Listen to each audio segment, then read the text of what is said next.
اعوذ باللہ من الشیطان الرجیم بسم اللہ الرحمن الرحیم الحمد للہ الاول بلا اول کان قبلہ والآخر بلا آخر یکون بعدہ الذي قصرت عن رؤيته أبصار الناظرين وعجزت عن نعته أوهام الواصفين ثم الصلاة والسلام على أشرف الأنبياء والمرسلين وخاتم النبيين سيدنا ونبينا ومولانا ومولى الثقلين جد الحسن والحسين أبي القاسم محمد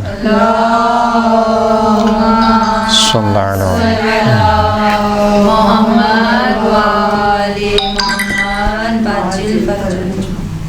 وعلى آله الطيبين الطاهرين المعصومين الذين أذهب الله عنهم الرجس وطهرهم تطهيرا اللهم صل على محمد وعلى محمد واللعنة الدائمة على أعدائهم أجمعين أما بعد فقد قال الله سبحانه وتعالى في كتابه المجيد بسم الله الرحمن الرحيم وَلَقَدْ آتَيْنَا لُقْمَانَ الْحِكْمَةَ أَنِ اشْكُرْ لِلَّهِ وَمَنْ يَشْكُرْ فَإِنَّمَا يَشْكُرُ لِنَفْسِهِ وَمَنْ كَفَرَ فَإِنَّ اللَّهَ غَنِيٌّ حَمِيدٌ سورہ مبارکہ لقمان جو کہ قرآن مجید کا کون سا سورہ ہے؟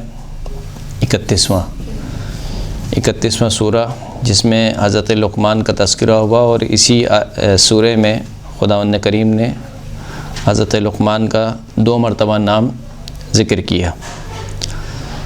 سورہ جو شروع ہو رہا ہے الف لام میم تلک آیات الکتاب الحکیم، الف لام میم کہ یہ آیات ہیں کون سی کتاب کی؟ ایک حکمت والی کتاب کی، دانائی والی کتاب کی۔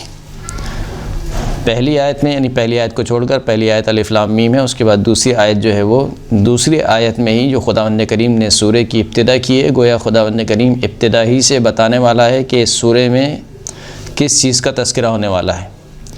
حضرت لقمان جو کہ خود حکیم ہے، اور خود خداوند کریم کہہ رہا ہے کہ ہم نے لقمان کو حکمت عطا کی، کیونکہ حکمت کی گفتگو ہونے والی ہے، حضرت لقمان کا تذکرہ ہونے والا ہے، اور حضرت لقمان کی وہ نصیحتیں جو حضرت لقمان نے اپنے بیٹے کو کی، معرکۃ الآرا نصیحتیں جو ہر باپ کو یا ہر ماں کو اپنی اولاد کو کرنی چاہیے، ان نصیحتوں کا تذکرہ ہونے والا ہے، کیونکہ حکمت سے بھری باتیں ہونے والی تھیں، لہٰذا جو دوسری آیت تھی خداوند کریم نے اشارہ کیا اس میں تلک آیات الکتاب الحکیم کہ یہ حکمت والی دانائی والی کتاب کی آیات ہیں۔ اگر آپ غور کریں تو اس قصے میں خداوند کریم نے ایک حضرت لقمان کا نام لیا اور کہا کہ حضرت لقمان نے اپنے بیٹے کو نصیحت کی۔ اس بیٹے کا نام کیا تھا؟ نہیں معلوم۔ اس بیٹی کی والدہ کون تھی؟ نہیں معلوم۔ حضرت لقمان ان کے بیٹے کہاں رہا کرتے تھے؟ یہ بھی نہیں معلوم۔ حضرت لقمان کی ولادت کب ہوئی؟ ان کے بیٹے کی ولادت کب ہوئی؟ آیا یہ ان کے پہلے بیٹے تھے، چھوٹے بیٹے تھے؟ کچھ تذکرہ نہیں کیا۔ یہ قرآن مجید کے قصے کی خاصیت ہے، داستان کی خاصیت ہے۔ اس کی وجہ کیا ہے؟ اس کی جو سب سے بڑی وجہ ہے وہ یہ ہے کہ اگرچہ قرآن مجید میں قصوں کا تذکرہ ہوا، داستانوں کا تذکرہ ہوا، اور احسن القصص قرار دیا، نحن نقص علیک احسن القصص، ہم سب سے بہترین داستانیں آپ کی خدمت میں بیان کرتے ہیں، لیکن اس کا یہ مطلب نہیں ہے کہ جس طریقے سے اور قصے اور داستانوں کی کتاب ہوتی ہے، نعوذ باللہ قرآن بھی ایسی ہی داستانوں کوئی کتاب ہے، کوئی ناول نہیں ہے۔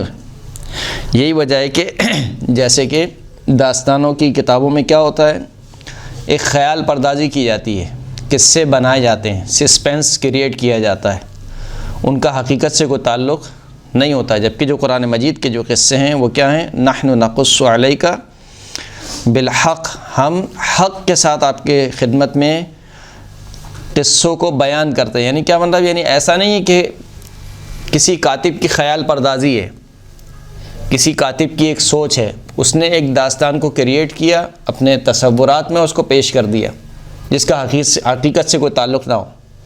قرآن مجید کے تمام قصے وہ ہیں جو کہ حقیقت پر مبنی ہیں، یعنی پیش آئیں۔ ایسا نہیں ہے کہ خداوند کریم نے کوئی خیالی گفتگو کر رہا ہے، کوئی تصوراتی گفتگو کر رہا ہے، ایسا نہیں۔ دوسری بات، کیونکہ جو قرآن مجید میں قصے بیان ہوئے اس کا ہدف اور مقصد کیا تھا؟ عبرت بیان کرنا۔ ہم نے ان قصوں کو کیوں بیان کیا؟ تاکہ لوگ ان قصوں سے عبرت حاصل کریں۔ تو کیونکہ جب ہدف اور مقصد عبرت تھا تو ان قصوں میں سے خداوند کریم نے صرف اس حصے کو ذکر کیا جو کہ قابل عبرت ہے، قابل نصیحت ہے، باقی تمام چیزوں کو چھوڑ دیا۔ یعنی آپ دیکھیں گے حتیٰ بڑے بڑے انبیاء کی تاریخ ولادت ذکر نہیں ہے، جائے ولادت ذکر نہیں ہے بڑے بڑے انبیاء کی۔ ان انبیاء کی زندگی میں سے یہ حضرت موسیٰ، حضرت ابراہیم اور بھی دیگر انبیاء، ان کے زندگی میں سے خداوند کریم نے ان باتوں کو بیان کیا جو بنی نوع بشر کے لیے عبرت کے لائق ہیں، نصیحت کے لیے۔ لہٰذا خداوند کریم نے ان تمام چیزوں کو چھوڑ دیا کہ جن کا عبرت سے کوئی تعلق نہیں ہے۔ یعنی تمہارا اس سے کیا سروکار کہ حضرت لقمان کے بیٹے کا کیا نام تھا؟ اس سے کیا سروکار کہ حضرت لقمان کی زوجہ کون تھیں؟ کوئی سروکار نہیں ہے۔ لہٰذا وہ حصہ حضرت لقمان کی زندگی سے جو تمہارے لیے عبرت کا باعث ہے فقط اس کو ذکر کیا۔ اسی طریقے سے اور تمام قصوں میں بھی حضرت لقمان کا جو قصہ جو تذکرہ ہوا اسی سورہ میں، خود حضرت لقمان کی شخصیت کے بارے میں اختلاف ہے کہ آیا حضرت لقمان نبی تھے یا نبی نہیں تھے۔ کم و بیش امین الدین تبریسی نے 5 اقوال ذکر کیے ہیں حضرت لقمان کے بارے میں۔ ایک قول یہ ہے کہ حضرت لقمان حکیم تھے، ایک حکیم شخص تھے، عابد، زاہد، پرہیزگار حکیم شخص تھے، لیکن نبی نہیں تھے۔ دوسرا قول یہ ہے کہ نبی تھے، اور جو یہ والی آیت ہے کہ وَلَقَدْ آتَيْنَا لُقْمَانَ الْحِكْمَةَ، یہاں پر حکمت سے مراد نبوت لیتے ہیں کہ ہم نے لقمان کو حکمت عطا کی، یعنی نبوت عطا کی۔ دوسرا قول یہ ہے کہ وہ نبی تھے۔ تیسرا قول یہ ہے کہ ایک حبشی غلام تھے جو کہ حضرت داؤد کی زندگی میں، یعنی حضرت داؤد کے زمانے میں زندگی گزار رہے تھے، جبکہ بعض لوگوں نے ان سے کہا کہ الست كنت ترعى الغنم معنا، جو ان کے زمانے میں لوگ زندگی گزار رہے تھے، انہوں نے حضرت لقمان سے کہا کہ کیا تم ہمارے ساتھ جیسے ہم بکریاں چراتے ہیں تم بکریاں نہیں چراتے ہمارے ساتھ؟ قال نعم، حضرت لقمان نے کہا کہ ہاں، جس طریقے سے تم بکریاں چراتے ہو اس طریقے سے میں بکریاں چلاتا ہوں۔ فقال من أين أوتيت ما أرى، بس جب تم میں ہم میں کوئی فرق نہیں ہے، تم بھی ایک بکری چرانے والے ہو، ہم بھی ایک بکری چرانے والے ہیں، تو بس وہ چیز تمہیں کیوں عطا کی گئی جو ہم تم سے دیکھتے ہیں؟ یعنی وہ حکمت کی باتیں جو ہم تم میں دیکھتے ہیں وہ ہم اپنے آپ میں نہیں دیکھتے ہیں، حالانکہ تم میں اور ہم میں کوئی فرق نہیں ہے، تم بھی ایک عام سے آدمی ہو، ہم بھی ایک عام سے آدمی ہیں، تم بھی بکریاں چراتے ہو، ہم بھی بکریاں چراتے ہیں، لیکن ہم میں وہ حکمت نہیں ہے جو تمہارے اندر حکمت پائی جاتی ہے۔ تو لقمان نے کیا کہا؟ حضرت لقمان نے فرمایا کہ قدر اللہ و اداء الامانہ و صدق الحدیث و صمت عما لا یعنی۔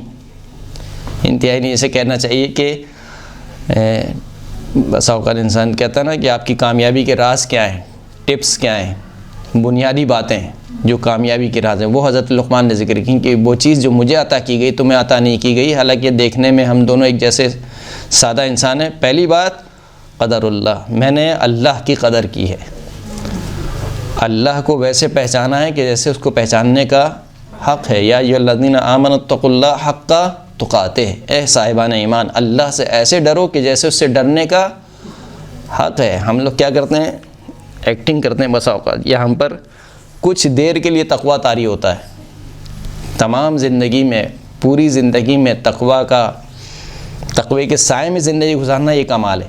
اٹھنا بیٹھنا، سونا جاگنا، ملنا ملانا، خلوت میں جلوت میں، غرض یہ کہ ہماری زندگی کا ایک ایک پل تقوی الہی میں گزرے، یہ کمال ہے۔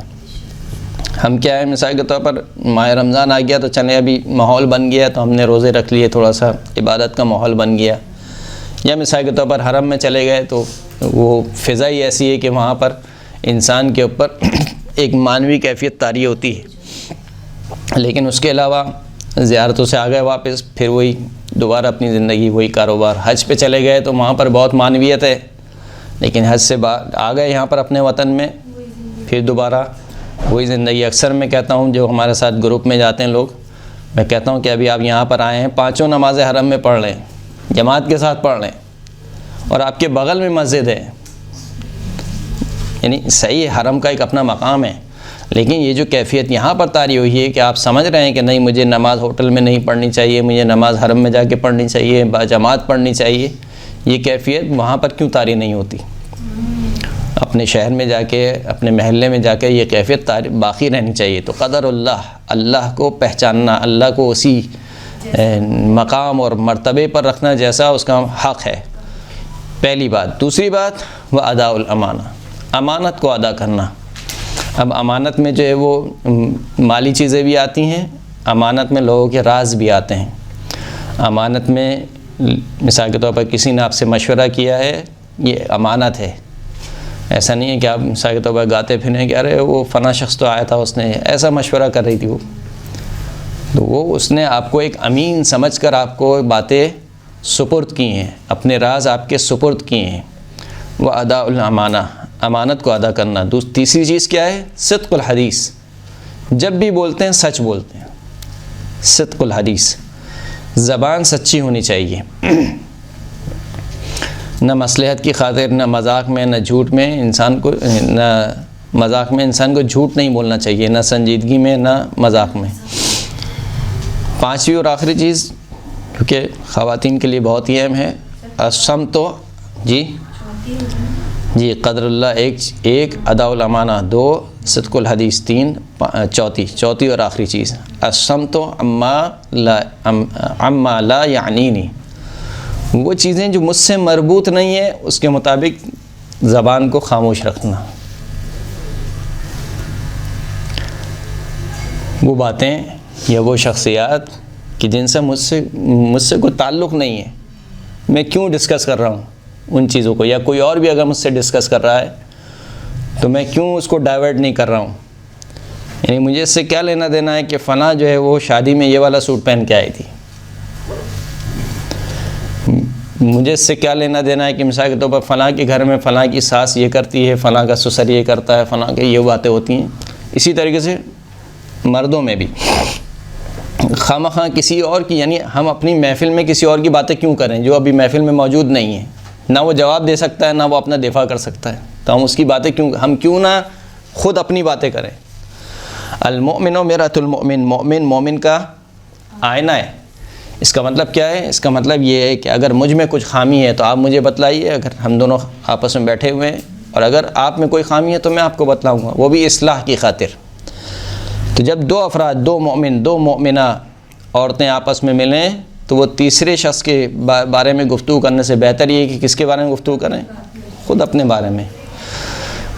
تو یہ تیسرا قول، یعنی ایک عبد حبشی تھے، یعنی ایک حبشی غلام تھے، تیسرا قول یہ۔ چوتھا قول یہ کہ حضرت ایوب کی بہن کے بیٹے تھے۔ پانچواں قول یہ ہے کہ حضرت ایوب کی خالہ کے بیٹے تھے۔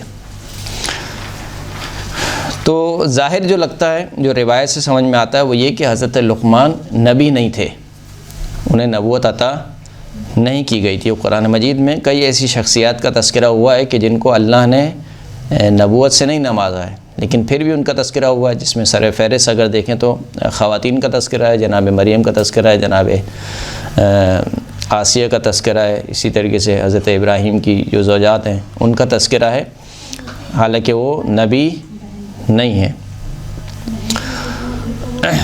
جیسے کہ روایت جو کہ نقل کی جاتی ہے رسول خدا صلی اللہ علیہ وآلہ وسلم سے، اللہم صلی علی محمد و آل محمد،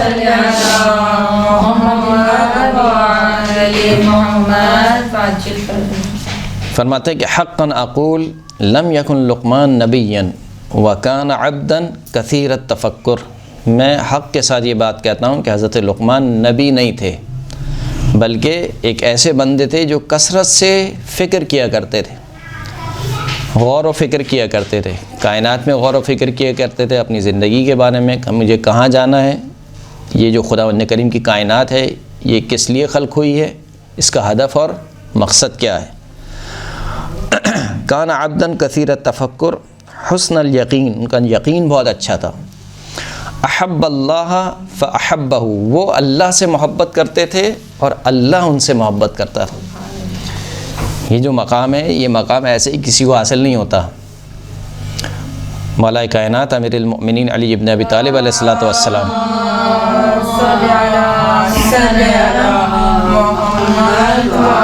فرمایا کہ لأعطین الرایۃ غدا رجلا قرارا غیر فرار، کل علم اسے دوں گا جو کہ کون ہوگا؟ مرد ہوگا، شجاع ہوگا، فرار نہیں کرے گا۔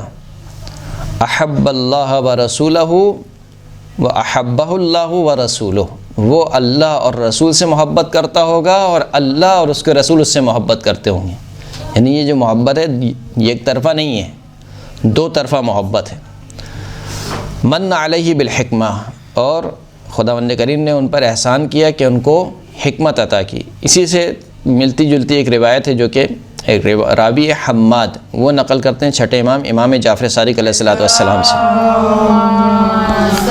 صلی اللہ علی محمد و آل محمد۔ وہ کہتے ہیں کہ میں نے چھٹے امام سے حضرت لقمان کے بارے میں اور ان کی حکمت کے بارے میں پوچھا کہ جس کا ذکر خداوند کریم نے قرآن مجید میں کیا، تو فرمایا کہ اما واللہ ما اوتی لقمان الحکمہ بحسب، خدا کی قسم لقمان کو جو حکمت عطا کی گئی ہے وہ اس کے خاندان کی وجہ سے، اس کے مال و دولت کی وجہ سے عطا نہیں کی گئی۔ بحسب ولا مال ولا اہل ولا بسط فی جسم ولا جمال، نہ ان کی خوبصورتی کی وجہ سے، نہ ان کا کوئی جسم ایسا طاقتور تھا کہ جس کی وجہ سے ان کو حکمت عطا کی گئی، یعنی نہ قوم و قبیلے کی وجہ سے، نہ ان کے مال کی وجہ سے، نہ ان کے اہل و عیال کی وجہ سے، نہ ان کی خوبصورتی کی وجہ سے، نہ ان کے جسم کی وجہ سے، شجاعت کی وجہ سے۔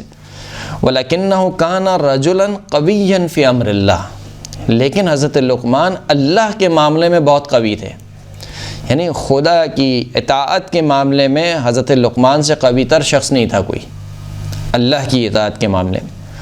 متورعاً فی اللہ، اللہ کی خاطر تورع اختیار کرنے والے تھے، یعنی وہ تمام کام جس سے اللہ نے منع کیا ہے کہ یہ نہ کرو، یہ نہ کرو، یہ نہ کرو، اس سے اجتناب کرنے والے تھے۔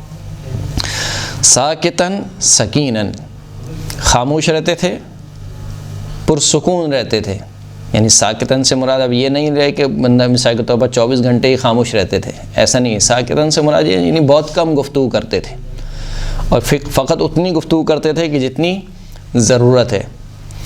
عمیق النظر، ان کی نظر بہت عمیق تھی۔ طویل الفکر، طولانی فکر، یعنی ہر وقت فکر میں ڈوبے رہتے تھے۔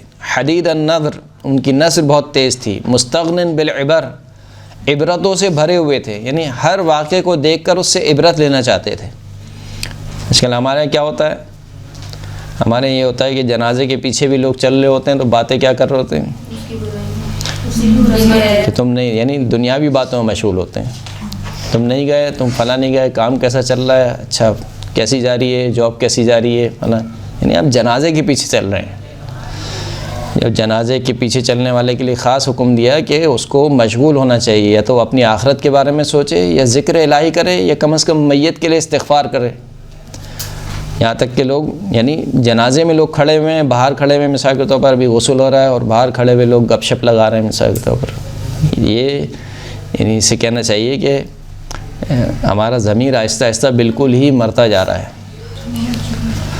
مستغن بالعبر، حضرت لقمان عبرتوں سے بھرے ہوئے تھے۔ لم ینم نہارا قط، دن میں کبھی بھی نہیں سوتے تھے۔ ولم یرہ احد من الناس علی بول ولا غائط ولا اغتسال لشدت تسترہ، حضرت لقمان کو کسی نے نہ پیشاب کرتے ہوئے دیکھا، نہ رفع حاجت کرتے ہوئے دیکھا۔ آج کل تو وہ زمانہ آ گیا ہے کہ ٹوائلٹ گھروں میں ہوتے ہیں، پہلے کے زمانے میں ٹوائلٹ گھروں میں نہیں ہوتے تھے، بلکہ گھر ایک الگ ہوتا تھا اور لوگ مثال کے طور پر تھوڑا آبادی سے دور نکل کر جہاں پر جھاڑیاں وغیرہ یا کھیت وغیرہ ہوتے تھے وہاں پر جا کے رفع حاجت کرتے تھے۔ اسی طریقے سے نہانے کے لیے بھی حمام ہوتے تھے، اجتماعی حمام، وہاں پیسے لے کر جاتے تھے، لوگ پیسے دیتے تھے اور وہاں پر نہاتے تھے۔ گھروں میں نہ حمام ہوتا تھا، نہ ٹوائلٹ نہیں ہوتا تھا۔ تو کہا لیکن اس کے باوجود حضرت لقمان کو آج تک یعنی کسی نے نہ پیشاب کرتے ہوئے دیکھا، نہ رفع حاجت کرتے ہوئے دیکھا، حتیٰ غسل کرتے ہوئے کسی نے نہیں دیکھا حضرت لقمان کو۔ کیوں؟ لشدت تسترہ، کیونکہ حضرت لقمان اپنے بدن کے معاملے میں، بدن کے حجاب کے معاملے میں بہت شدید تھے، حتیٰ یعنی مرد کو دیکھنا حرام نہیں ہے، لیکن اس کے باوجود حضرت لقمان کو کسی نے یہ کام کرتے ہوئے نہیں دیکھا۔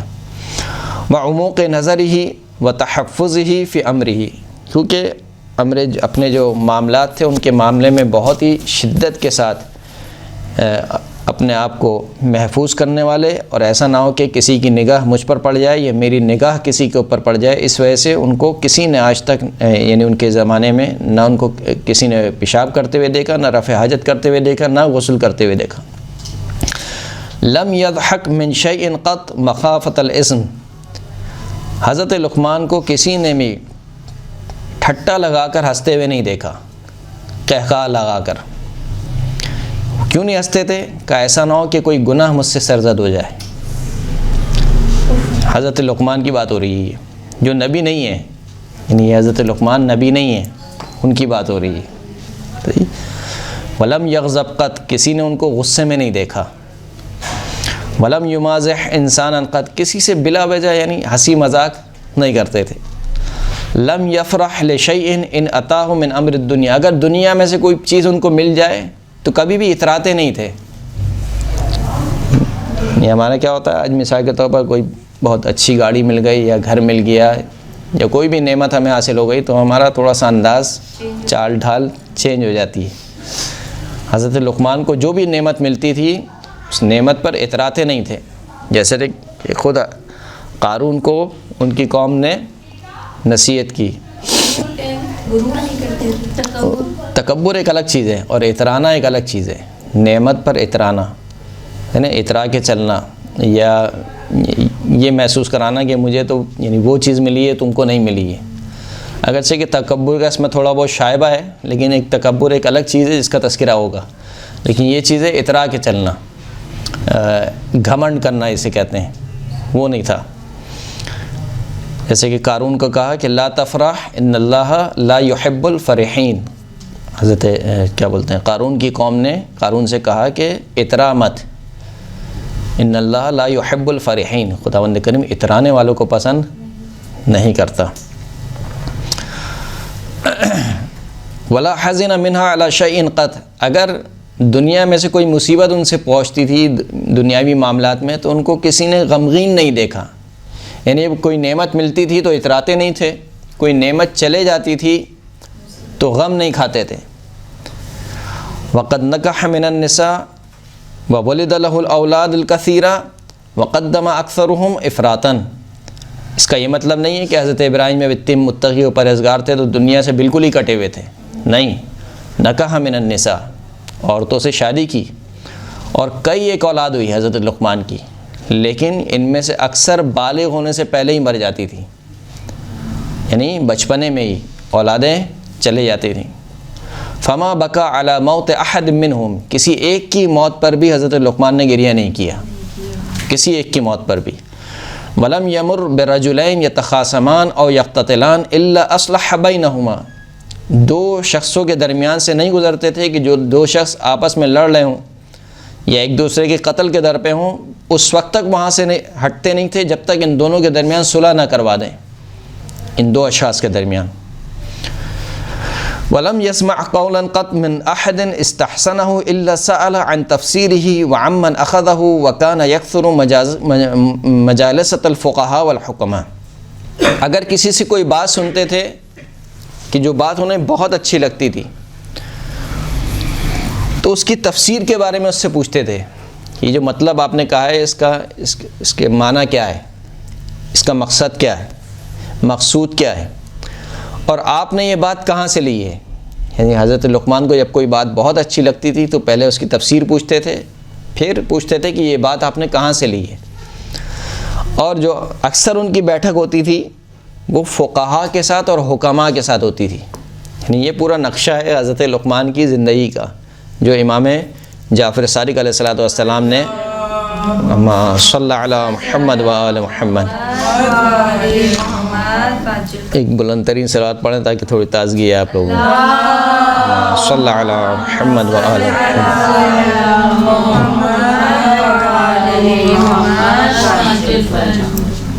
تو یہ وہ لقمان کے جن کے بارے میں خداوند کریم کہہ رہا ہے کہ وَلَقَدْ آتَيْنَا لُقْمَانَ الْحِكْمَةَ، ہم نے لقمان کو حکمت عطا کی۔ اب سوال یہ ہے کہ حکمت کسے کہتے ہیں؟ حکمت کسے کہتے ہیں؟ ایک ہے معرفت، ایک ہے علم اور ایک ہے حکمت۔ علم کا دائرہ وسیع ہے، یہی وجہ ہے کہ رسول خدا نے فرمایا کہ انا مدینۃ العلم و علی بابھا، میں علم کا شہر ہوں اور علی کیا ہے؟ اس کا دروازہ ہے۔ لیکن جب حکمت کی باری آئی تو کہا کہ انا دار الحکمہ، میں حکمت کا گھر ہوں۔ علم شہر ہے، حکمت کیا ہے؟ گھر ہے، یعنی حکمت کا دائرہ تنگ ہے۔ حکمت علم سے بڑھ کر ایک چیز ہے۔ علم یعنی اشیاء کے بارے میں معلومات ہونا، حکمت یعنی اشیاء کو ویسے پہچاننا کہ جیسی وہ ہیں، اشیاء کی حقیقت کو پہچاننا۔ گویا معرفت کا ایک اعلیٰ درجہ ہے کہ جو معرفت ملی ہوئی ہے عمل کے ساتھ، یعنی جب انسان کسی چیز کے بارے میں معرفت رکھے اور اس معرفت کے مطابق اس کی زندگی گزرے، اس کو حکمت کہا جاتا ہے۔ اردو میں ہم اس کا ترجمہ کرتے ہیں دانائی، یا مثال کے طور پر ہم کہتے ہیں عقل و شعور۔ بسا اوقات ہم کہتے ہیں نا لوگوں کو مثلا عقل کی بات کرو، عقل کی بات کرو یعنی تمہاری بات عقل سے پرے ہے، سمجھ سے باہر ہے، یعنی کوئی عاقل انسان یہ بات نہیں کرے گا۔ کیوں نہیں کرے گا؟ کیونکہ تمہاری بات میں وہ منطق نہیں ہے، تم معقول بات نہیں کر رہے ہو۔ اسے کہا جاتا ہے حکمت، جو فطرت سلیم اور عقل سلیم سے مطابقت رکھتی ہے۔ یہ جو حکمت ہے یہ خداوند کریم نے خاص اس کا تذکرہ کیا اور خاص اپنے انبیاء کو عطا کی خداوند کریم نے۔ یعنی بعض قرآنی آیت سے ایسے لگتا ہے کہ جیسے یہ جو حکمت ہے یہ خدا دادی ایک صلاحیت ہے، جیسے کہ عصمت ہے۔ عصمت کیا ہے؟ خدا دادی ایک صلاحیت ہے، انسان حاصل نہیں کر سکتا ہے، خدا جسے چاہتا ہے عطا کرتا ہے۔ لیکن بعض روایت سے معلوم ہوتا ہے، جیسے ہم آپ کے سامنے بھی پیش کریں گے کچھ روایتیں ہیں کہ جن سے معلوم ہوتا ہے کہ انسان حکمت کے ایک مرحلے کو حاصل کر سکتا ہے۔ یعنی ایک وہ حصہ ہے حکمت کا جو اعلیٰ ترین معرفت ہے جو خداوند کریم عطا کرتا ہے، جیسے خود اس آیت میں بھی کہا کہ وَلَقَدْ آتَيْنَا لُقْمَانَ الْحِکْمَةَ، ہم نے لقمان کو حکمت عطا کی، یعنی خدا نے عطا کی۔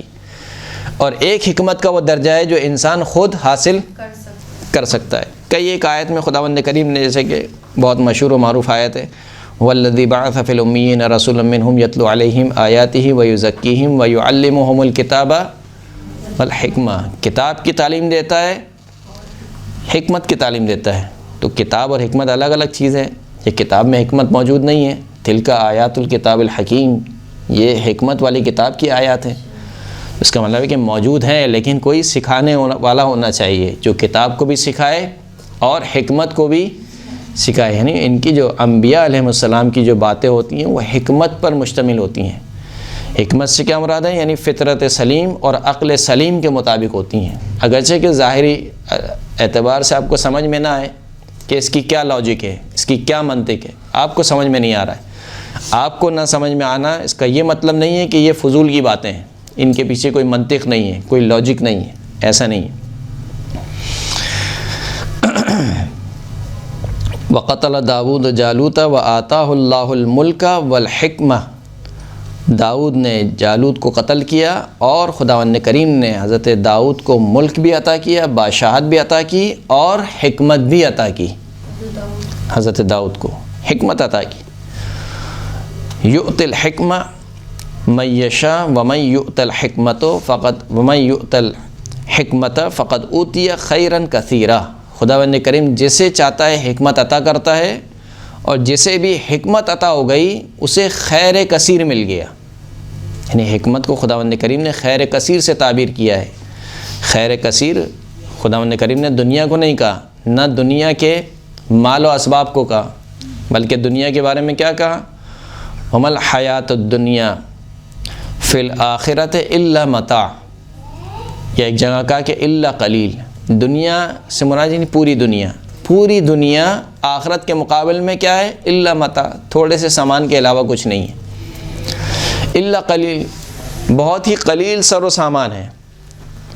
یہاں پر دنیا سے مراد کیا؟ فقط پاکستان نہیں ہے، فقط کراچی نہیں ہے، دنیا سے مراد پوری دنیا، اور پوری دنیا جو کچھ اس میں ہے، یعنی وہ چیزیں جو انسان کے قبضے میں ابھی ہیں وہ بھی جو ابھی قبضے میں، یعنی کتنا سونا ہے جو دنیا میں دفن ہے، کتنی قیمتی معدنیات ہیں جس تک انسان ابھی تک نہیں پہنچا ہے، یعنی کتنے ہی جواہر پوشیدہ ہیں اس دنیا میں جس تک ابھی انسان پہنچا ہی نہیں ہے۔ ان تمام چیزوں کو ملا کر خدا کہہ رہا ہے، نہیں پوری دنیا کو ملا کر خدا کہہ رہا ہے الا متاع. پوری دنیا سے مراد کیا ہے؟ یعنی یہ آپ کی زمین ہو، چاند، ستارے اور اس کے علاوہ جتنے بھی سیارے ہیں، جتنے بھی سیارے ہیں، یہ تمام چیزوں کو ملا کر خداوند کریم کہہ رہا ہے کہ کیا ہے؟ الا متاع، کچھ بھی نہیں ہے، بہت ہی کم سر و سامان کے علاوہ. لیکن حکمت کے بارے میں خداوند کریم نے کیا کہا؟ خیرن کثیرہ. جس کو حکمت عطا ہو گئی اس کو خیر کثیر عطا ہو گیا.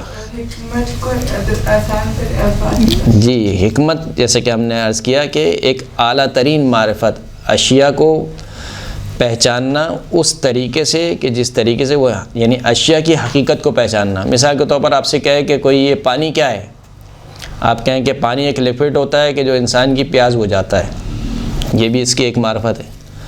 آپ کہیں کہ پانی ایک وہ چیز ہے کہ لکوڈ ہوتا ہے اور اس کا کوئی رنگ نہیں ہوتا، یہ ایک معرفت ہے یا نہیں ہے؟ ظاہری اوصاف آپ اس کے بیان کر رہے ہیں. لیکن آپ سے کوئی کہے کہ نہیں، پانی وہ چیز ہوتا ہے کہ جس کے اندر ہائیڈروجن کے 2 مالیکیول ہوتے ہیں اور آکسیجن کا 1 مالیکیول ہوتا ہے. یعنی اس نے اس کی حقیقت کو پہچانا ہے کہ یہ کیا ہے، اشیاء کو اس کی حقیقت سے پہچاننا کہ در حقیقت وہ ہے کیا. اس کو کہا جاتا ہے حکمت، معرفت. معرفت کا ایک اعلیٰ درجہ ہے جو کہ حکمت کہلاتا ہے. یہ جو معرفت ہے، اگرچہ کہ معرفت میں فقط علمی پہلو ہے کہ انسان کسی چیز کی معرفت رکھ لیتا ہے، لیکن حکمت میں معرفت کے ساتھ ساتھ عمل پوشیدہ ہے. یعنی جب میرا عمل میری معرفت کے مطابق ہوگا تو اس کو کہا جائے گا حکیم شخص ہے. بغیر کسی عمل کرنے والے کو حکیم نہیں کہا جائے گا. صرف گولیاں دینے والوں کو حکیم نہیں کہیں گے. جی، جس کا عمل اس کے علم کے مطابق ہو، جس کا جو عمل ہے اس کے علم کے مطابق ہو اور اس کی باتیں عقل اور شعور کے مطابق ہوں. جب وہ گفتگو کرے تو سمجھ میں آئے کہ ہاں یہ عقلی گفتگو کر رہا ہے، شعور کے مطابق گفتگو کر رہا ہے. اس کو کہا جاتا ہے حکمت. ابھی آئیں گے اور بھی روایت آئیں گے، اس سے بھی معلوم ہوگا کہ حکمت کو مختلف چیزوں پر منطبق کیا گیا ہے. مثال کے طور پر حکمت کیا ہے؟ کہا حکمت یہ ہے کہ معرفت الامام، امام کی معرفت حاصل کرنا حکمت ہے. اسی طریقے سے ایک اور روایت میں کہا کہ حکمت کیا ہے؟ اللہ کی اطاعت. اللہ کی اطاعت کرنا کیا ہے؟ حکمت ہے. یہ سب کیا ہیں؟ نتیجے ہیں. یعنی جب انسان حکیم بن جاتا ہے تو ممکن نہیں کہ اللہ کی اطاعت نہ کرے، کہ حکمت کا لازمہ یہ ہے کہ اللہ کو سب سے پہلے پہچانے گا. جب اللہ کو پہچانے گا تو اللہ کے احکامات کو پہچانے گا. اللہ کے احکامات کو پہچانے گا تو یقیناً یہ پہچانے گا کہ مجھے اس اللہ کی اطاعت کرنی چاہیے. تو یہ اطاعت لازمہ ہے کس کا؟ نتیجہ ہے کس کا؟ حکیم ہونے کا.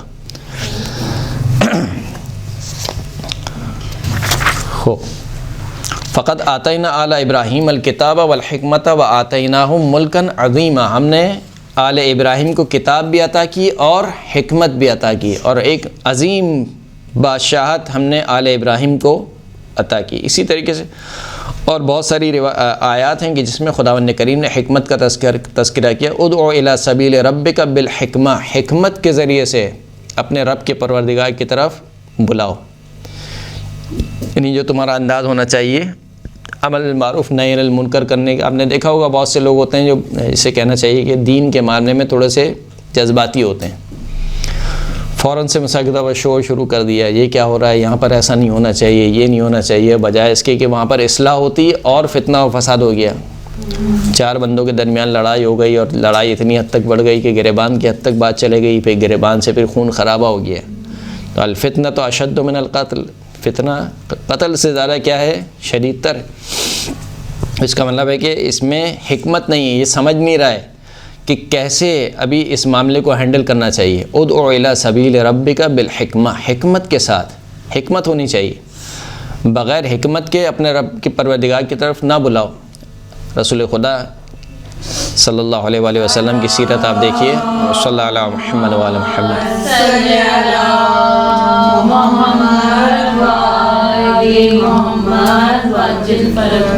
یا اور انبیاء کی بھی آپ زندگی دیکھیں تو کس طریقے سے حکمت کے ساتھ دعوت دی ہے. مثلا حضرت ابراہیم کا قصہ آپ کو قرآن مجید میں ملے گا کہ حضرت ابراہیم نے کیا دیکھا؟ فلما رأى القمر یا فلما رأى کوكبا قال فلما جن علیہ اللیل رأى کوكبا قال هذا ربی. جب حضرت ابراہیم نے رات چھا گئی اور ستاروں کو دیکھا تو کہا کہ یہ میرا پروردگار ہے. فلما افلا قال انی لا احب الافلین. جب وہ ستارے ڈوب گئے تو کہا کہ میں ڈوب جانے والوں کو پسند نہیں کرتا. یعنی ایک حکمت تھی کہ کس طریقے سے ان کو سمجھایا جائے کہ بھائی یہ ستارے رب نہیں ہیں, یہ پروردگار نہیں ہے. تو حضرت ابراہیم نے یہ راستہ اختیار کیا, پہلے اقرار کیا کہ دیکھو یہ تو میرا رب ہے, لیکن جب وہ ڈوب گئے تو ان کو سمجھا دیا بھائی یہ ڈوب جاتے ہیں, جو ڈوب جائے وہ خدا نہیں ہوتا. اسی طریقے سے حضرت ابراہیم کے واقعے میں آپ دیکھیں گے کہ سارے بتوں کو توڑ دیا, ایک بت کو باقی رکھا اور کلاڑا بھی اس کے گلے میں ڈال دیا. جب پوچھا کہ کس نے قتل کیا, کس نے توڑا ہمارے بتوں کو, تو کہا کہ یہ سامنے موجود ہے, یہ دیکھ بھی رہا تھا ان کو, تو اس سے پوچھو. جب یہ کہا تو کیا ہوا, سب بغلے جھانکنے لگے, کیونکہ جانتے تھے کہ یہ بول نہیں سکتا, نہ یہ بول سکتا ہے نہ یہ سن سکتا ہے. تو یہ ایک حکمت تھی حضرت ابراہیم کی کہ اس قوم کو, جو پوری قوم یعنی بت پرستی میں مبتلا ہے, اگر میں صرف تقریر اور بیانات کرتا رہوں تو ان کے جوں رینگنے والی نہیں ہے. ایک ایسا راستہ اختیار کرنا پڑے گا کہ جس سے ان کو سمجھ میں آئے کہ واقعاً یہ جو بت ہیں یہ تمہیں کوئی فائدہ نہیں دے سکتے ہیں. تو حضرت ابراہیم نے یہ راستہ اختیار کیا. اسی طریقے سے دیگر انبیاء, انہوں نے بھی جو پروردگار کی طرف دعوت دی ہے وہ کس طریقے سے دی ہے, حکمت کے ساتھ, دانائی کے ساتھ, ایک ایسے عمل کے ساتھ کہ جو سب کے نزدیک قابل قبول ہو, جس کا کوئی انکار نہ کر سکتا ہوں. ادعو الی سبیل ربک بالحکمت والموعظۃ الحسنہ.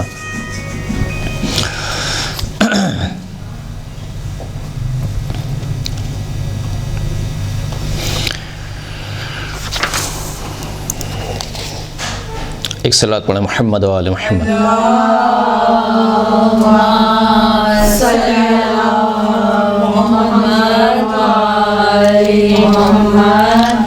جیسے کہ ہم بات کر رہے تھے کہ ایک حکمت کا وہ درجہ ہے جو خدا داتی ہے, خدا دیتا ہے, اور ایک حکمت کا وہ مرتبہ ہے جسے انسان حاصل کر سکتا ہے. چھٹے امام کی روایت ہے کہ من زاہد فی الدنیا اثبت اللہ الحکمت فی قلبہ. جو ایک کام کرے کہ دنیا سے بے رغبتی اختیار کر لے, دنیا میں اس کی کوئی چاہت نہ ہو, تو خداوند کریم اس کے دل میں حکمت کو ثبت کر دیتا ہے.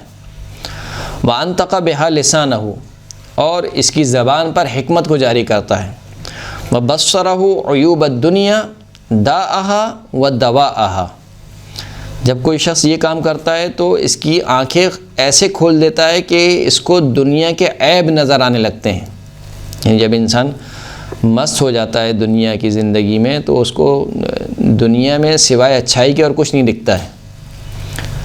لیکن جب انسان اس دنیا سے بے رغبتی اختیار کر لے تو خداوند کریم اس دنیا کے عیوب اس کے اوپر ظاہر کر دیتا ہے.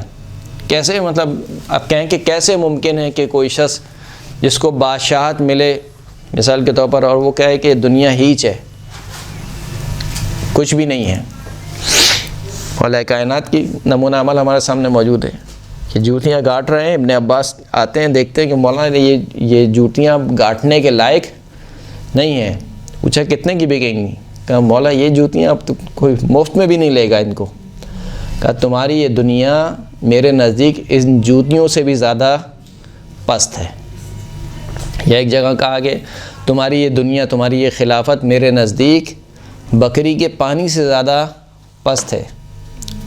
رسول خدا گزر رہے ہیں ایک راستے سے, کچرے میں دیکھا کہ ایک بکری کا بچہ مرا ہوا پڑا ہے.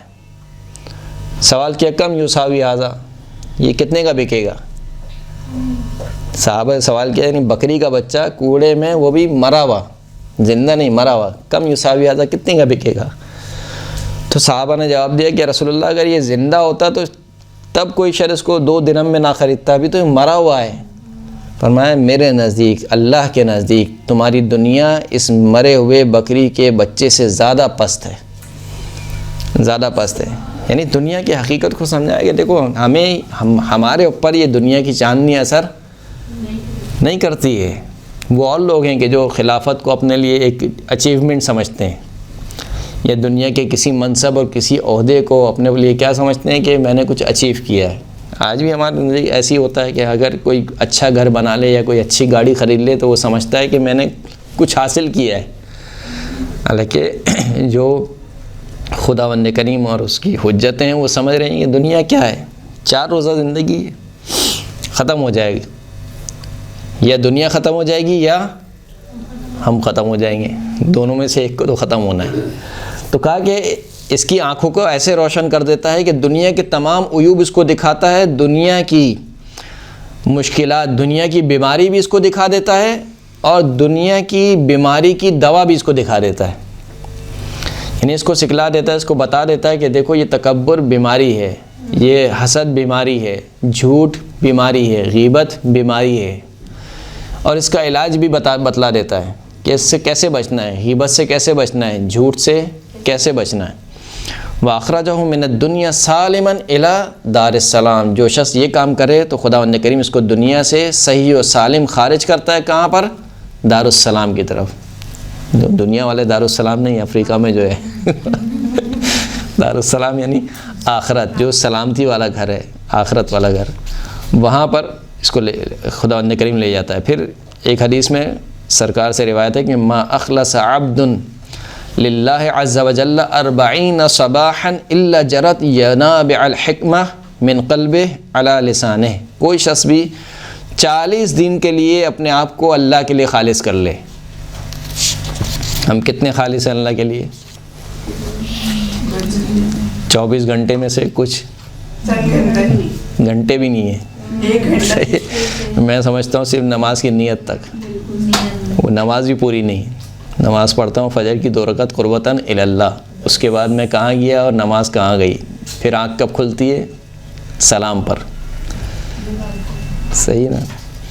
تو ہم اللہ کے لیے کتنے خالص ہیں۔ من اخلص للہ ہے، جو شخص اللہ کے لیے 40 روز اپنے آپ کو خالص کر لے اللہ کے لیے، فقط اللہ کے لیے، ہر کام اللہ کے لیے، ہر کام میں مراد یعنی تمام مباح کام، تمام واجب کام، اگر محرمات سے بچ رہا ہے تو وہ بھی اللہ کے لیے، سوسائٹی کے پریشر سے نہیں کہ وہاں پر جا رہے ہیں ارے نہیں لوگ تو ہمیں دیکھتے ہیں مثال کے طور پر، میں تو پردے دار ہوں، میں کیسے میک اپ کر لوں، یا میں کیسے مثال کے طور پر چادر ہو کے چلے جاؤں، لوگ کہیں گے کہ یہ تو پردے دار تھیں، ابھی جو ہے وہ چادر میں آ رہی ہیں، وہ تو اللہ کے لیے فقط سوسائٹی کے پریشر سے نہیں۔ جو شخص 40 دن کے لیے اپنے آپ کو اللہ کے لیے خالص کر لیتا ہے، کیا ہوتا ہے؟ جرت ینابع الحکمہ، حکمت کے چشمے خداوند کریم جاری کر دیتا ہے، من قلبہ علی لسانہ، اس کے دل سے چشمے پھوٹتے ہیں، اس کی زبان سے، یعنی اس کے زبان پر حکمت کی باتیں آنے لگتی ہیں۔ تجربہ کر کے دیکھیں، 40 دن تک، 40 کا عدد بہت اہم ہے، کوئی شخص بھی اگر 40 دن تک کوئی کام کرے تو گویا اس کی عادت کا حصہ بن جاتا ہے۔ کوئی بھی کام کرے، کوئی شخص اگر نماز شب مثال کے طور پر کوئی پابند نہیں ہے تو 40 دن تک پڑھے، انشاءاللہ وہ کام نماز شب اس کی عادت بن جائے گی، حصہ بن جائے گا ایک زندگی کا۔ تو کہا کہ 40 دن تک اگر کوئی شخص اپنے آپ کو اللہ کے لیے خالص کر لے، خداوند کریم حکمت کے چشمے اس کی زبان پر جاری کر دیتا ہے، صرف 40 دن۔ اب بتائیے وہ ہستی کہ جس کی پوری زندگی اللہ کے لیے ہو، پوری زندگی، حضرت لقمان کی مثال ابھی آپ کے سامنے روایت پڑھی، پوری زندگی کیسے گزاری؟ فقط اللہ کے لیے۔ اولیاء خدا، مولا کائنات، ائمہ اطہار، ان کی پوری زندگی کس کے لیے؟ اللہ کے لیے۔ من اخلص للہ۔ صلوات پڑھیں محمد و آل محمد۔ اللہم صلی علی محمد و آل محمد۔ 7ویں امام کے ایک صحابی ہیں ہشام کو جو ہے وہ مولا نے انتہائی دلچسپ نصیحتیں کی ہیں، یہ نصیحتیں پڑھنے کے لائق ہیں، اگرچہ کہ روایت بہت طویل ہے، لیکن جو ہمارے موضوع سے متعلق صرف نصیحتیں ہیں وہ آپ کی خدمت میں پیش کر رہا ہوں۔ یا ہشام، ان العاقل رضی بالدون من الدنیا مع الحکمہ ولم یرضى بالدون من الحکمہ مع الدنیا فلذلك ربحت تجارتهم۔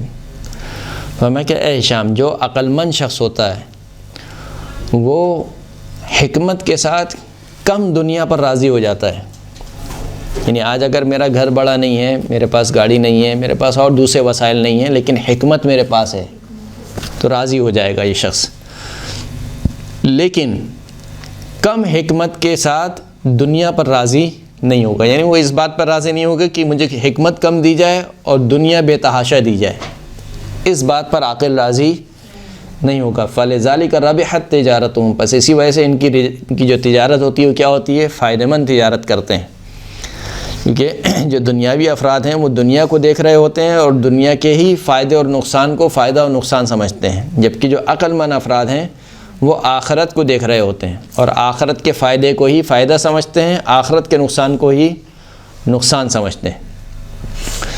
یا ہشام ان کل الناس یبصر النجوم ولکن لا یہتدی بہا، اے ہشام تمام کے تمام لوگ ستاروں کو دیکھتے ہیں لیکن ہر شخص ان ستاروں سے ہدایت نہیں پاتا۔ آپ کو معلوم ہے پرانے زمانے میں کیا ہوتا تھا؟ ستاروں کو دیکھ کر راستہ طے کرتے تھے، جب رات میں سفر کرتے تھے تو ستاروں کی مدد سے راستے کو طے کیا جاتا تھا، لیکن یہ ستارے کا علم بھی ہر ایک کے پاس نہیں ہوتا تھا، خاص اس کی شناخت کے افراد ہوتے تھے، وہ آگے آگے چلتے تھے اور ان کے پیچھے پیچھے کاروان چلتا تھا۔ امام فرماتے ہیں کہ ہر شخص ستاروں کو دیکھتا ہے لیکن ہر شخص ستاروں سے ہدایت نہیں لے پاتا، الا من یعرف مجاریہا و منازلہا، مگر وہی شخص ان سے ہدایت لے پاتا ہے کہ جو ان ستاروں کے مجرا یعنی جاری ہونے کی جگہ اور ان ستاروں کی منزلوں کو پہچانتا ہو، یعنی خاص شخص ہے کہ جو ان ستاروں سے ہدایت لے پاتا ہے۔ کذالک انتم تدرسون الحکمہ، اسی طریقے سے تم لوگ بھی حکمت سیکھتے ہو، یعنی ابھی ہم جو ساری حدیثیں پیش کر رہے ہیں کیا حکمت کی باتیں ہیں، میں پڑھ رہا ہوں آپ سن رہے ہیں، صحیح ہے۔ خیر سننے والے کے بارے میں تو میں کچھ نہیں کہہ سکتا، لیکن سنانے والے میں مثال کے طور پر سنا رہا ہے لیکن آتا جاتا کچھ نہیں ہے۔ انتم تدرسون الحکمہ، تم لوگ حکمت کا درس حاصل کرتے ہو، ولیکن لا یہتدی بہا منکم، لیکن تم میں سے اس حکمت سے کوئی بھی ہدایت نہیں لے پاتا سوائے اس شخص کے کہ من عمل بہا، جو اس میں حکمت پر عمل کرے۔ یعنی ایسا نہ ہو کہ یہ حدیثیں اسی درس تک محدود رہ جائیں، سنانے والے کے لیے بھی اور سننے والے کے لیے بھی وہی والی بات ہے کہ اس درس اس کمرے سے اب باہر نکلیں تو وہاں کی زندگی کچھ اور ہو اور یہاں کی زندگی کچھ اور ہو، ایسے نہیں ہونا چاہیے۔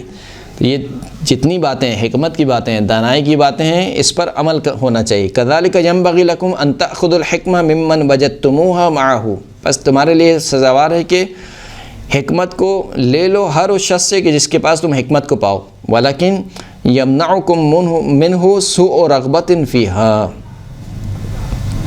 ولا یمنعکم منہ سوء رغبۃ فیہا، اور تمہیں اس بات میں کوئی آر محسوس نہیں ہونی چاہیے کہ تم کسی بھی وجہ سے اس سے حکمت لینے سے پرہیز کرو۔ الحکمت ضالۃ المؤمن، مومن کی گمشدہ میراث ہے، مولا کائنات کا قول ہے، گمشدہ میراث ہے، جہاں سے ملے وہاں سے لے لو، اگرچہ کہ کافر کے پاس ہی کیوں نہ ہو۔ اس کا مطلب ہے کہ حکمت بسا اوقات ایسے افرادوں کے پاس بھی ہوتی ہے جو حتیٰ اللہ پر ایمان نہیں لاتے ہیں، لیکن وہ حکمت اسے فائدہ نہیں دے گی کوئی، لیکن تمہیں وہ فائدہ دے گی۔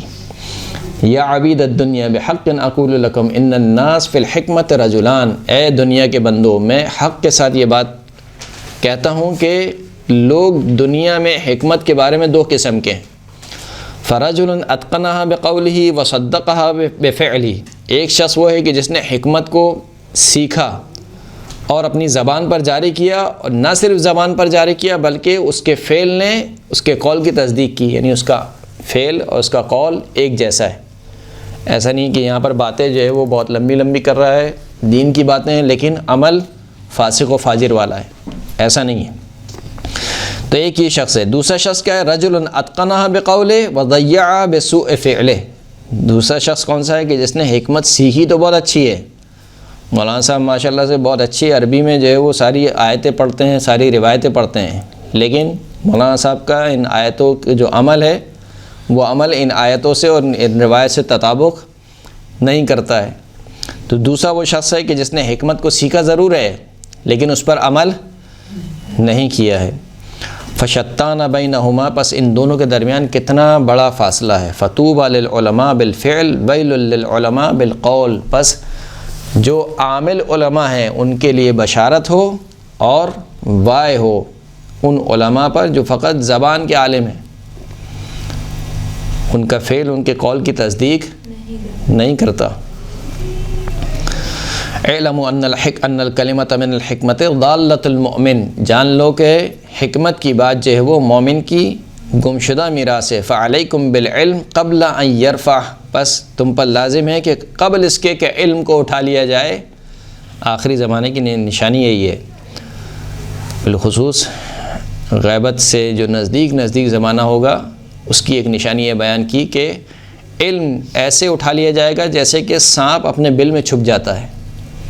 یعنی انسان کو معلوم نہیں ہوگا. ابھی آپ دیکھیں بسا اوقات انسان جب دیکھتا ہے دنیا میں جو وہاں سے بھی ایک کلپ آ رہا ہے, وہاں سے یہ بات ہو رہی ہے, اس قدر باتیں ہیں کہ انسان بسا اوقات شش و پنج میں رہ جاتا ہے کہ آخر حق ہے کیا, سچ ہے کیا. یہ ایک بات کہہ رہا ہے, وہ ایک بات کہہ رہا ہے, تیسرا ایک بات کہہ رہا ہے, چوتھا ایک بات کہہ رہا ہے.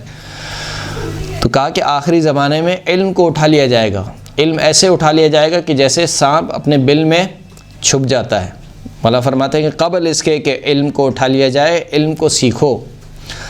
وَرَفَعُهُ غَيْبَةُ عَالِمِكُمْ بَيْنَ أَظْهَرِكُمْ وَرَفْعُهُ غَيْبَةُ عَالِمِكُمْ بَيْنَ أَظْهَرِكُمْ. علم کا اٹھ جانا کیا ہے؟ کہا کہ علم کا اٹھ جانا یہ ہے کہ تمہارے امام کا تمہاری نظروں سے غائب ہو جانا. آج ہے ایسا یا نہیں ہے؟ اور واقعاً اس یتیمی کو ہم محسوس کر رہے ہیں. ایک امام کے نہ ہونے کو ہم محسوس کر رہے ہیں. کس قدر اختلافات ہیں جو کہ امت میں بڑھتے چلے جا رہے ہیں. کس قدر خود تشیع میں, پھر خود تشیع میں نہ جانے کس مسئلے میں اختلافات بڑھتے جا رہے ہیں, اور انسان کو سمجھ میں نہیں آ رہا ہے کہ آخر حق کیا ہے ان میں سے. کہ یہ جو امام تمہاری جانب سے اٹھ گیا ہے گویا علم اٹھ گیا ہے. یا ہشام ان الزرع ينبت في السهل ولا ينبت في الصفا. اے ہشام, مولا تشبیہ دیتے ہیں کہ دیکھو جو کھیتی اگتی ہے وہ کون سی زمین میں اگتی ہے؟ نرم زمین میں. سخت زمین میں کھیتی نہیں اگتی. فَكَذَلِكَ الْحِكْمَةُ. کہا کہ اسی طریقے سے بھی حکمت ہے. حکمت کے لیے کیا کرنا پڑے گا؟ تَعْمُرُ فِي قَلْبِ الْمُتَوَاضِعِ. اپنے آپ کو متواضع کرنا پڑے گا, اپنے شانوں کو جھکانا پڑے گا. تکبر کے ساتھ حکمت نہیں آتی ہے. حکمت چاہیے تواضع سے پیش آنا پڑے گا. وَلَا تَعْمُرُ فِي قَلْبِ الْمُتَكَبِّرِ الْجَبَّارِ. متکبر جبار شخص کے دل میں حکمت جنم نہیں لیتی ہے. یعنی اب دیکھیں کہ وہ معجزات جو کہ حضرت موسیٰ نے دیکھا ہے فرعون کی آنکھوں کے سامنے تھے. فرعون کی آنکھوں کے سامنے تھے, اور وہی معجزات جادوگر نے بھی دیکھے. لیکن جادوگر کیا ہوا؟ سجدے میں گر گئے, اور سجدے میں گرنے کے بعد فوراً سے ایمان لے آئے. ایسا پکا ایمان لائے کہ آمنا بے رب موسیٰ و ہارون. موسیٰ اور ہارون کے رب پر ایمان لائے. اس کے مقابل میں فرعون کیا کہہ رہا ہے کہ تم میری اجازت سے پہلے ایمان لے آئے. یعنی آپ تکبر کی حد دیکھیں. یعنی تمہیں ایمان کے لیے میری اجازت کی ضرورت ہے, تم کیسے میری اجازت کے پہلے ہی جو ہے وہ تم ایمان لے آئے. تو وہی معجزے ساری کائنات دیکھ رہی ہے. نہیں, جتنے افراد تھے سب دیکھ رہے تھے, فرعون بھی دیکھ رہا تھا, لیکن اس کے باوجود فرعون پر کوئی اثر نہیں ہوا. اور فرعون نے بڑھ کے کیا کہا کہ یہ تم سب سے بڑا جادوگر ہے. یعنی آج تک میں سمجھتا تھا کہ تم لوگ جادوگر ہو, آج یہ سمجھ رہا ہوں کہ یہ جو ہے موسیٰ جو ہے وہ تم سب سے بڑا جادوگر ہے. تو متکبر شخص کے دل میں کبھی بھی حکمت جنم نہیں لیتی ہے. حکمت کی باتیں سیکھ ہی نہیں سکتا ہے, علم سیکھ سکتا ہے. قارون کے پاس علم کیمیا تھا, اور قارون توریت بہت اچھے انداز میں پڑھتا تھا. یعنی اس کی جو تلاوت تھی بہت اچھی تھی, لیکن اس کے باوجود وہ قارون بن گیا. کیوں قارون بن گیا؟ علم ہے لیکن حکمت نہیں ہے. جان لینا فقط کافی نہیں ہے, کتابوں کو پڑھ لینا فقط کافی نہیں ہے جب تک وہ عمل نہ کرے اس کے مطابق. تو قارون دیکھا جائے تو علم بہت بڑا عالم تھا, توریت کا بھی بہت اچھا قاری تھا, لیکن اس کے باوجود کیا ہوا؟ تکبر کیا اور کہنے لگا کہ انما اوتیتہ علی علم منی. یہ تمام چیزیں تم دیکھ رہے ہو, میری بادشاہت, میرا خزانہ دیکھ رہے ہو, یہ خود مجھے اپنے علم کی بنیاد پہ حاصل ہوا ہے. یعنی تکبر کا لیول یہ ہے کہ انسان ایک اس مرحلے پر پہنچ جاتا ہے جب انسان یہ سمجھتا ہے کہ آج جو میں یہ اتنا اچھا پڑھ رہا ہوں, جو اتنی معلومات ہیں, یہ سب کے سب کس کے بلبوتے پر ہیں؟ میرے بلبوتے پہ, میں نے علم حاصل کیا. جبکہ بھول جاتا ہے کہ خدا کی توفیق کو. اگر خدا نہ چاہے, خداوند کریم ہے کہ جس نے توفیق دی, خداوند کریم ہے جس نے نعمتیں دیں.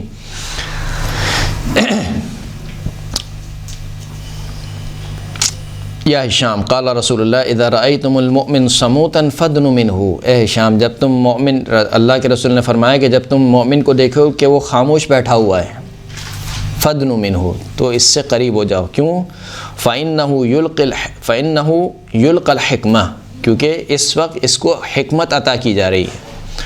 وَالْمُؤْمِنُ قَلِيلُ الْكَلَامِ كَثِيرُ الْعَمَلِ، مومن کی نشانی کیا ہے؟ اس کا کلام تھوڑا ہوتا ہے، عمل زیادہ ہوتا ہے. ہمارے کیا ہو رہا ہے آج کل؟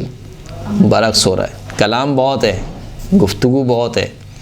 صحیح، جیسے میں گفتگو کر رہا ہوں، 1 گھنٹہ ہو گیا تقریباً، ہونے والا ہے، 5 منٹ بچ جائیں گے. گفتگو بہت ہے لیکن عمل سے کیا ہے؟ خالی. مومن کی نشانی کیا ہے؟ قلیل الکلام کثیر العمل، کلام کم ہوتا ہے، عمل زیادہ ہوتا ہے. والمنافق کثیر الکلام قلیل العمل، منافق بالکل برعکس ہے، کلام باتیں بہت لمبی لمبی، عمل کچھ بھی نہیں. ایک صلوات پڑھے محمد و آل محمد. صلی علی محمد و آل محمد و آل محمد.